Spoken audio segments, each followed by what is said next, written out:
வணக்கம் மேடம். வணக்கம் sir. Madam, நம்ம இன்னைக்கு எதை பத்தி பார்க்கலாம் அப்படின்னா, ஜாய் கிறிஸ்டல்டா விவகாரம் வந்து டெய்லி தீ பிடிச்சிக்கிட்டு இருக்கு.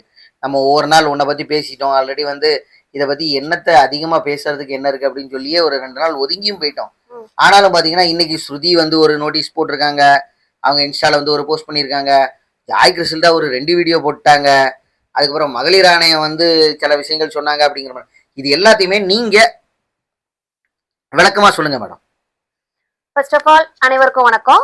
எல்லாரும் நம்மளோட சேனலை வந்து சப்ஸ்கிரைப் பண்ணிருக்கீங்க, ரொம்ப நன்றி. ஏன்னா யாரெல்லாம் சப்ஸ்கிரைப் பண்ணாம பார்த்துட்டு இருக்கீங்களோ சப்ஸ்கிரைப் பண்ணிட்டு பாருங்க, ஓகேவா? ஸோ இப்போ நம்ம விஷயத்துக்கு போகலாம். ஜாய் கிறிஸ்டல்டா, மாதம்பட்டி ரங்கராஜ் அவங்க விஷயம் வந்து பயங்கரமா பேசிக்கிட்டே வந்தோம். நிறைய வீடியோஸ் நம்மளும் போட்டிருக்கோம். அப்பப்போ உள்ள அப்டேஷனை வந்து வீடியோ மூலமா நம்ம வெளியிட்டு இருக்கோம். இதுல பாத்தீங்க அப்படின்னா ரீசெண்டான தகவல் என்ன அப்படின்னு பாத்தீங்கன்னா, இப்போ ரீசெண்டா ஜாய் கிறிஸ்டல்டா அவங்களுக்கு வந்து ஒரு பாய் பேபி பிறந்திருக்கு. ஸோ அதனால அந்த பேபி வந்து இப்போ கொஞ்சம் சீரியஸ் கண்டிஷன், அதாவது இன்குபேட்டர், ப்ரீ மெச்சூர் பேபிங்கிறனால இன்குபேட்டர்ல வந்து வச்சிருக்காங்க.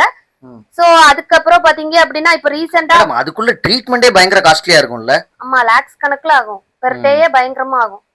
சோ அதனால அவங்க வந்து பார்ன் ஆன ஸ்டேஜ்ல இருந்தே இன்குபேட்டர்ல வச்சிருக்காங்க இப்ப வர. சோ அது மட்டும் இல்ல, பாத்தீங்க அப்படின்னா இப்ப ரீசெண்டா மகளிர் ஆணையம் வந்து எப்படி சொல்லியிருக்குன்னா, மகளிர் ஆணையத்துல இருந்து ஒரு சில தகவல்கள் வந்து வெளிவந்திருக்கு. எதன் அடிப்படையிலன்னு பாத்தீங்கன்னா, மாதம்பட்டி அவர்களை விசாரணை நடத்தினாங்கல்ல, மாதம்பட்டியையும் ஜாய் கிறிஸ்டல்டாவையும் நேருக்கு நேர் வச்சு விசாரிச்சாங்க. சோ அந்த விசாரணையில வந்து மாதம்பட்டி அவர்கள் வந்து இந்த மாதிரி அந்த குழந்தைக்கு வந்து நான் தான் அப்பா, நான் தான் கல்யாணம் பண்ணிக்கிட்டேன், அந்த மாதிரி உண்மையை ஒப்புக்கொண்டிருக்காரு. சோ அப்புறம் வந்து ஜாய் கிறிஸ்டல்டா அங்கேயே வச்சு, இல்ல மேடம் நீங்க டிஎன்ஏ டெஸ்ட் எடுத்துடலாம், நான் ரெடி தான், டிஎன்ஏ டெஸ்ட் எடுத்துக்கலாம், அப்புறம் தேவையில்லாம பெரிய பிரச்சனைகள் வரும் ஃபியூச்சர்ல, சோ அதனால இப்பவே எடுத்துலாங்கும் போது மாதம்பட்டி அவர்கள் தான் வேண்டாம், நான் ஒத்துக்கிறேன், வேண்டாம் அதெல்லாம் ஒண்ணும் எடுக்க வேண்டாம் அப்படின்னு சொல்லியிருக்காரு. சோ அதனால நிறைய ஊடகங்கள்ல, பெரிய ஊடகங்கள்ல வந்து இது வந்து ஒரு பெரிய செய்தியா வந்தது, பிளாஷ் நியூஸா வந்தது. இந்த மாதிரி ஒத்துக்கொண்டார் மாதம்பட்டி, தனது பிள்ளைக்கு தானே தகப்பன் என்று ஒத்துக்கொண்டார் ஜாய் கிறிஸ்டல்டாவின் பிள்ளைக்கு அப்படின்னு சன் நியூஸ் முதற்கொண்டு. ஆமா, சன் நியூஸ் முதற்கொண்டு எல்லா சேனல்லயும் வந்துட்டு, எல்லா மீடியாலயும். இப்போ திடீர்னு என்ன பண்ணிருக்காரு அப்படின்னா, அவரோட இன்ஸ்டா பேஜ்ல இருந்து என்ன பண்ணிருக்காரு, அபிஷியல் பேஜ்ல இருந்து இந்த மாதிரி நான் ஒன்னும் ஒத்துக்கொள்ளவில்லை, இந்த மாதிரி தேவையில்லாம என்னை பத்தி வதந்திய வந்து ஸ்ப்ரெட் பண்றாங்க, அது மட்டும் இல்ல நான் வந்து இந்த மாதிரி அவங்க மிரட்டல் மூலமா என்ன கல்யாணம் பண்ணிக்கிட்டாங்க, அதனால நான் நீதிமன்றத்தை அணுகுவேன் அப்படின்னு தான் நான் சொன்னேனே தவிர நான் வந்து அந்த குழந்தைக்கு தகப்பன்னு நான் ஒத்துக்கிடலன்னு அவர் சொல்லுதாரு. அதாவது நான் என்ன சொல்ல வரேன், மாதம்பட்டி கிட்ட போய் யாரோ இந்த மாதிரி ஐடியா கொடுத்திருக்காங்க. ஃபார் எக்ஸாம்பிள் இப்ப நம்ம அக்யூஸ்ட் எல்லாம் நம்ம வந்து காவல்துறை கிட்ட வச்சு உண்மையா ஒத்துக்கிட்டு நீதிமன்றத்துல போய் நீதிபதி முன்னாடி, ஐயா இல்லங்கய்யா, நாங்க இல்லங்கய்யா, எங்களை அடிச்சு ஒத்துக்க வச்சாங்க, அந்த மாதிரி எல்லாம் பேசுவாங்கல்ல, முன்னுக்கு பின் முரணா பேசுவாங்கல்ல, அந்த மாதிரி கதை தான் இது இப்ப நடந்திருக்கு. கொடுத்திருப்பாங்கல்ல, அது வந்து இப்ப வந்து சாட்சி வந்து பிறல் சாட்சியா போயிட்டு, சோ அது வந்து இல்ல முன்னுக்கு பின் முரணா இப்ப சொல்றாரு அந்த மாதிரி அப்படின்னு உடனே ஆக்சுவலா அவங்க கிட்ட யாரோ சொல்லியிருக்காங்க, உள்ள போய் நீ உண்மையை ஒத்துக்கோ, வெளியே வந்து மீடியா கிட்ட எல்லாம் நான் சொல்லவே இல்லை, நான் அப்படி சொல்லவே இல்லை. ஆக்சுவலா எங்க அது வந்து ஒரு கவர்மெண்ட் பாடி, அதுல வந்து சிசிடிவி ஃபுட்டேஜ் எல்லாம் அவங்க வந்து ப்ராப்பரா ரெக்கார்டிக்கலா தான் ஒருத்தங்க இன்வெஸ்டிகேட் பண்ணுவாங்க. ஏன்னா நிறைய பிரச்சனைகள் இப்படி வரும்ல, ஒண்ணு உள்ள சொல்லிட்டு ஒண்ணு வெளியே சொல்லுவாங்க, உள்ள என்ன கூப்பிட்டு த்ரெட்டன் பண்ணாங்க அப்படிம்பாங்க, அதெல்லாம் எவ்வளவு விஷயங்கள் இருக்கு. அதனால அவங்க ப்ராப்பரா எல்லா எவிடன்ஸும் உள்ள இருக்கும், ரெக்கார்டிக்கலா தான் இன்வெஸ்டிகேட் பண்ணிருப்பாங்க. சோ இவர் தேவையில்லாம மகளிர் ஆணையத்துக்கு கூட மோதிட்டு இருக்காரு. அது மட்டும் இல்ல, இப்போ நம்ம உயர் நீதிமன்றத்துல இருந்து சிபிஐக்கு இந்த வழக்கு போகுமா அப்படிங்கிற மாதிரி காவல்துறையினருக்கு ஒரு பெட்டிஷன் அனுப்பியிருக்காங்க நீதிமன்றத்துல இருந்து. இவங்க ஜாய் கிறிஸ்டல்டா வந்து ஒரு பெட்டிஷன் போட்டு சிபிஐக்கு இந்த கேஸ உத்தரவிடணும்னு சொல்லியிருக்காங்க ஜாய் கிறிஸ்டல்டா தரப்புல. சோ அதுக்கு என்ன நீங்க சொல்றீங்க உங்க தரப்புல இருந்துன்னு காவல்துறைக்கு நீதிமன்றம் கேட்டிருக்கு. இந்த மாதிரி நீங்க வந்து கன்வெர்ட் பண்றீங்களா கேஸ சிபிஐக்கு அப்படின்னு ஒரு இதுல கேட்டிருக்கு. சோ அடுத்து காவல்துறையினர் வந்து அதுக்கு பதில் அளிக்கணும், விசாரணை மூலமா பதில் அளிக்கணும்.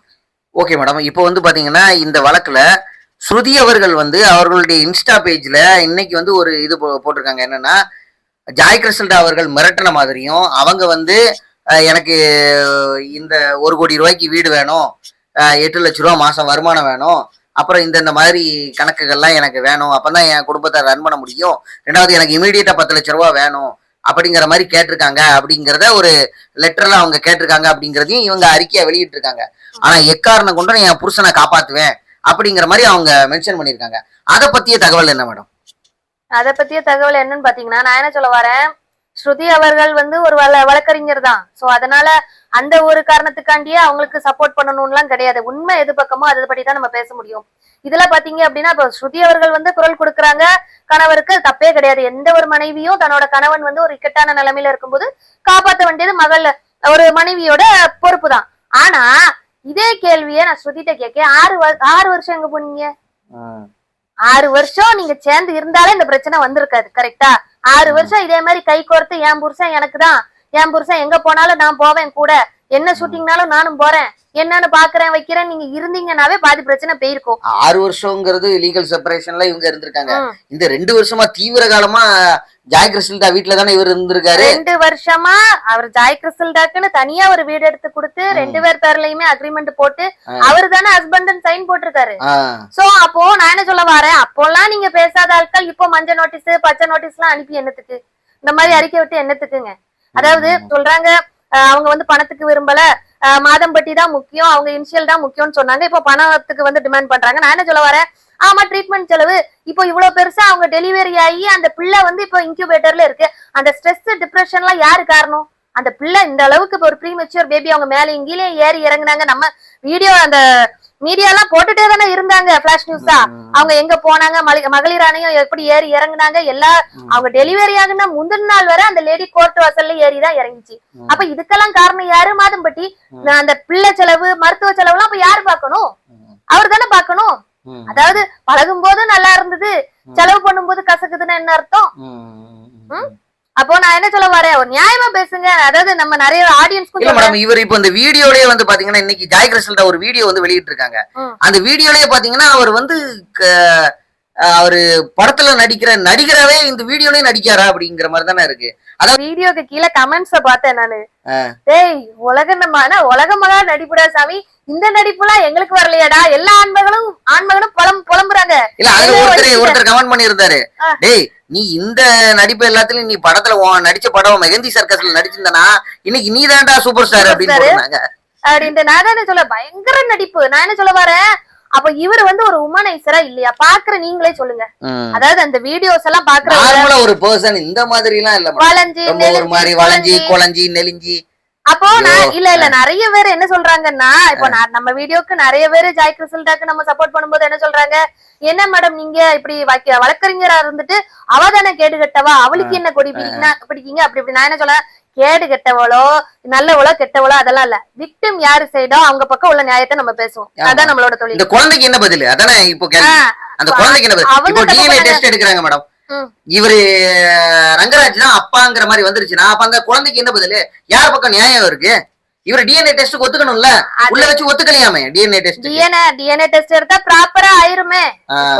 இப்போவாது முன்னுக்கு பின் முரணா பேசுவாரு, நான் ஒத்துக்கவே இல்லையே, நான் அந்த பிள்ளைக்கு அப்பாவே இல்லையா பாரு. டிஎன்ஏ டெஸ்ட் சர்டிஃபைடா ப்ரூவ் ஆயிரும்ல. இப்போ இதுலயே வந்து இவங்க ஜாய் கிறிஸ்டல்டா வந்து சொல்றதே வந்து ரங்கராஜ் ஓகே, ரங்கராஜ் ஃபேமிலி தான் இவரை வந்து பயங்கரமா டாமினேட் பண்றாங்க, என்ன பயங்கரமா மிரட்டுறாங்க, அந்த மாதிரி எல்லாம் சொல்றாங்க. ஆனா ரங்கராஜ் ஃபேமிலின்னு கணக்கெடுத்தோம்னா அவர் தம்பி வந்து ஒரு மிக முக்கிய ஆளா இருப்பாரோ அப்படிங்கிறது ஒரு பெரிய ஒரு கேள்விக்குறியா இருக்கு. ஆக்சுவலா என்னோட அசம்ஷன் படி பாத்தீங்க அப்படின்னா ஜாய் கிறிஸ்டல்டாக்கும் மாதம்பட்டிக்கும் வாழ்க்கை நல்லா ஸ்மூத்தா தான் போயிட்டு இருந்திருக்கு. ஓகே, இவங்க 2 பேரும் கல்யாணம், அதாவது என்ன சொல்றது, ஒரு நல்ல ஒரு இல்லற வாழ்க்கையில இருந்திருக்காங்க.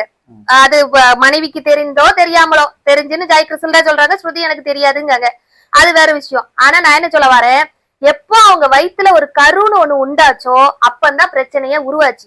அது வரைக்கும் நீ எங்கனால போ, காட்டிலேயே மேஞ்சிட்டு வீட்லயே வாம்பாங்கல்ல, அந்த மாதிரி கதை மாதம்பட்டி கதை. ஏன்னா அவர் யாருக்கும் கண்ட்ரோல் ஆகுற மாதிரி தெரியல, ஒரு பக்கா ஒரு உமனைசர் மாதிரி இருக்காரு, அவராலே கண்ட்ரோல் பண்ண முடியல, அந்த அளவு அடிக்ட் ஆயிட்டாரு இந்த ஒரு ஹேபிட்க்கு. சோ அப்ப என்ன பண்ணிருக்காங்க, வீட்டுல இவனை கண்டிச்சு பிரயோஜனம் இல்ல, எப்படியும் அவன் இப்படிதான் அலைவான்னு சொல்லி விட்டுட்டாங்க.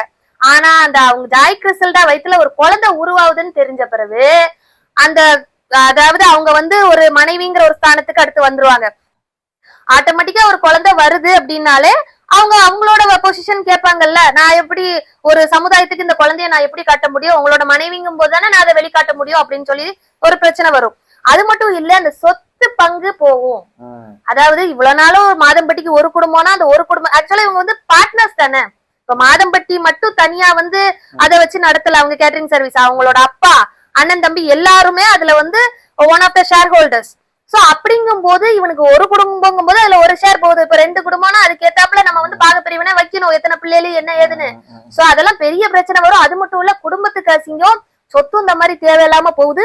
ஒழுங்கா நீ அதை அபார்ட் பண்ண சொல்றியா, அவளை அத்து விடுறியா என்னன்னு ஒரு பிரச்சனை வந்திருக்கு அவங்க குடும்ப சைடுல இருந்து, நமக்கு வந்து தகவலின்படி.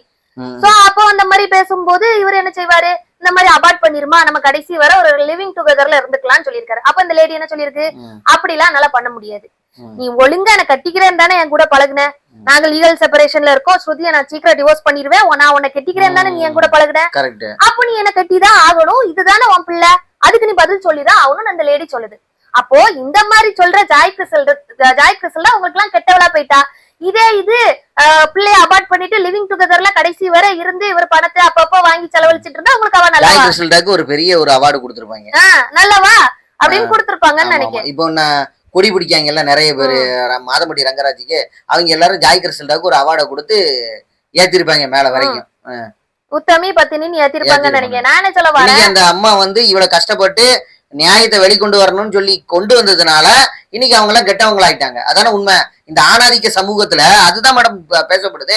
இன்னைக்கு வந்து பணம் இருக்கு, பதவி இருக்கு, புகழ் இருக்கு, எல்லாம் இருக்கு அப்படின்னா ஒரு ஏதோ ஒரு என்ன ஏதாவது ஒரு சமூகத்துல பாதிக்கப்பட்ட ஒரு பெண்ணு, அவங்க ஆல்ரெடி வந்து டிவோர்ஸி, ஸோ அவங்கள எப்படியாவது யூஸ் பண்ணி அப்படியே நைஸா காய நகட்டி போய்கிட்டு இருக்கலாம்னு பார்த்துருந்துருக்காரு. இங்க இந்த இடத்துல இந்த அம்மா வந்து கர்ப்பமாயிட்டு, கர்ப்பமான உடனே இதை கலைக்க சொல்லி அப்படியே அடிச்சு விடலான்னு பார்த்திருக்காரு. முடியல, அந்த அம்மா ஸ்ட்ராங் ஆயிடுச்சு. இன்னைக்கு இந்த கேஸ் பிரச்சனையா வந்துருச்சு. அதுதான் இந்த இதோட பிரச்சனையே. நான் என்ன சொல்ல வரேன், இப்போ ஸ்ருதியும் பாவப்பட்டவங்க தான், அவங்களும் ஹஸ்பண்ட் பிள்ளைங்கன்னு வாழ்ந்து அந்த அம்மாவையும் நம்ம ஒண்ணு குறை சொல்றதுக்குலாம் இல்ல மேடம், இவன் ஒழுங்கு இல்லையே. ஜாய் கிறிஸ்டல்டாவும் அந்த லேடியும் விக்டிம் சொல்ல வரேன். அப்ப இவங்க 2 பேரும் சேர்ந்து இந்த ஆள உள்ள தள்ளணுங்க. அதுதான் சரியான பதிலடி, சரியான பதிலடி. ஏன்னா ஸ்ருதிக்கும் துரோகம் பண்ணிருக்காரு, இந்த லேடிக்கும் துரோகம் பண்ணிருக்காரு, ஏமாத்தி இருக்காரு இந்த லேடியையும். அப்ப 2 பேரும் சேர்ந்து உள்ள வந்து இந்த ஆள பிராடுன்னு சொல்லி உள்ள போட்ட வேண்டியதுன்னு. ஏன் ஸ்ருதி இப்ப கொடி பிடிக்கிறாங்க கேட்டா, கல்லானாலும் கணவன், புல்லானாலும் புருஷன். ஏமா உங்களோட நியாயம் லாஜிக் எல்லாம் கரெக்டா தான் இருக்கு, அதுக்குன்னு புருஷன் வந்து இருக்கலாமா, அதுக்குன்னு இப்படியாமா? அவர் இந்த வீடியோ எல்லாம் இன்னைக்கு பார்க்கும்போது ரொம்ப கேவலமா இருந்துச்சு சார்.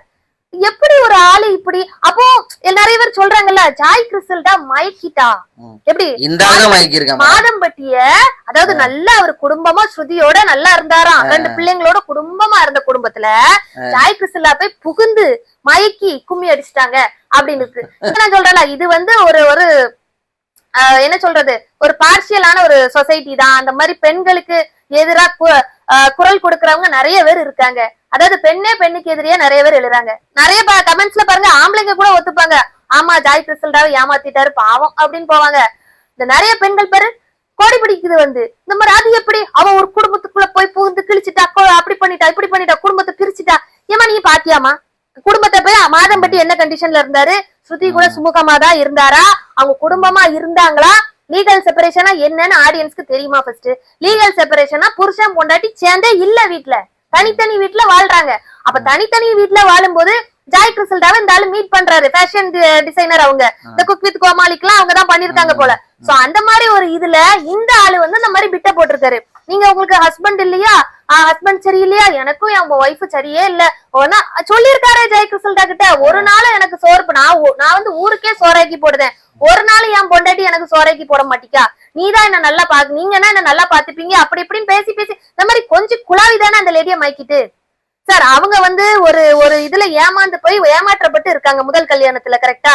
ரொம்ப கஷ்டப்பட்டு இந்த மாதிரி ஒரு தனியான ஒரு லைஃபை லீட் பண்ணிட்டு இருக்கும்போது திடீர்னு ஒருத்தன் வந்து நான் பாயசம் கிண்டுதேன், உனக்கு பாயசம் குடுக்குறேன் அப்படின்னு சொல்லி பாசமா பேசும்போது அவங்களுக்கு என்ன, ஒரு பொண்ணு தானே சார் அவங்க. அதாவது அவங்களோட சைக்காலஜிக்கலா அவங்கள பாக்கணும், எப்படி எப்படி இருப்பாங்க. சும்மா இவ மைக்கிட்டா, இவ பணத்துக்காண்டி இவ அவர் என்ன பணம், அந்த லேடி சம்பாதிக்காத பணமா? இந்த மாதிரி இந்த ஆளு மயங்கி குழஞ்சி பாதிக்கப்பட்டவங்க சைடு யாருமே நிக்கல மேடம், அதான் பிரச்சனை. இப்ப அந்த ரேப் இன்சிடென்ட்ல பாருங்க, அந்த பொண்ணுதான் குறை சொல்றாங்க. பொண்ணுக்கு 11 மணிக்கு நடுக்காட்டுக்குள்ள என்ன வேலை? நான் என்ன சொல்றேன், சரி அந்த பொண்ணு பண்றது தப்பாவே இருக்கட்டும், அதை பத்தி நம்ம தனியா இன்னொரு வீடியோ பாக்கலாம் மேடம். சரி, இப்போ இது வரைக்கும் பயனுள்ள தகவலை பகிர்ந்ததுக்கு நன்றி மேடம். நன்றி சார்.